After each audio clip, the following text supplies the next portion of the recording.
welcome, and in this video we are going to be finding the inverse of a linear function.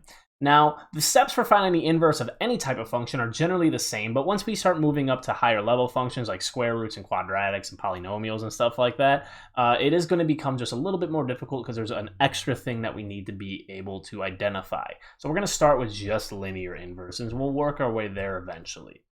Now, the steps, like I said, are generally the same. Now, the first step that you're going to do is you should remember that f of x and y are basically the exact same thing. So I'm going to replace f of x with y. So I'm going to say y is equal to 3x plus 1. So I'm just going to change the f of x to y. And the second step is that we actually switch the x into y entirely. So this is now going to become x is equal to 3y plus 1. So I switched f of x to y, and then I switched the x into y. Some people like to do that all in one big step, and I will be doing that in just a moment, but I wanted you to see each individual step. So this is now x equals 3y plus 1. And to find the inverse, all we have to do now is actually solve for y. That's all we got to do. So let's just go ahead and solve for y. So the first step to solve for y would be to subtract 1 from each side. So that would end up becoming x minus 1 is equal to 3y. Is equal to 3y.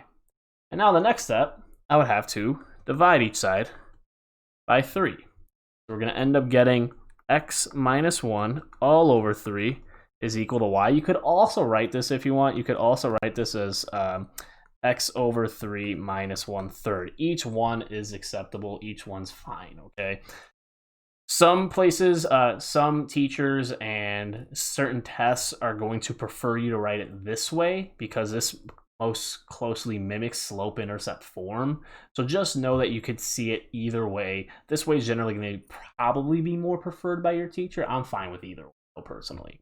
So that really is all that we have to do to find the inverse function, because now once we solve for y, all we do is we switch y into inverse notation. So y now becomes the inverse of f of x, and that's how we write the inverse. This is not f to the negative 1 power. In the context of this problem, that f to the negative 1 is actually telling us that it is the inverse of f of x.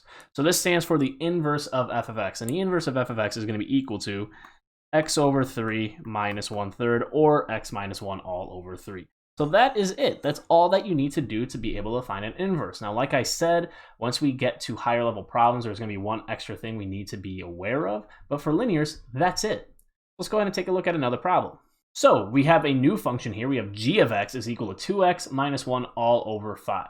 I'm going to combine the first two steps together. So remember, what we need to do is we need to replace g of x with y and then switch x and y. So I'm going to do that in one big step. So I'm going to make this x is equal to 2y minus 1 all over 5. So you can kind of do those two steps in one. Now we solve for y, just like what we did before. Okay, so the first thing we would have to do is to get rid of this 5 that is dividing, so I'm going to multiply each side by 5. This is now going to become 5x is equal to 2y minus 1, because the 5's end up canceling. Now from here, I'm going to add 1 to each side, so I'm going to add 1 to each side, to where this is going to become 5x plus 1 is equal to 2y. And then from there, all I have to do is divide each side by 2. So this is going to become 5x over 2 plus 1 over 2 is equal to y.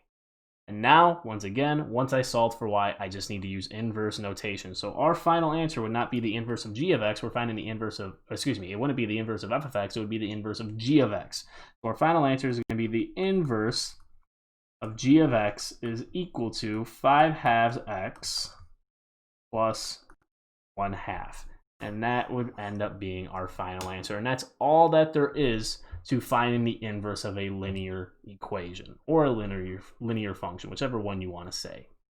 So that's it. Now in the next video, we're going to be talking about the graphs of inverse functions because there is some specifics that we need to discuss. So I hope this video was helpful. If you have any questions, make sure you let me know. Also, make sure you check out the next video because we're going to be talking about inverse functions graphs, as well as the domain and range and what happens there. And that is very important stuff. So I look forward to seeing you guys in the next video.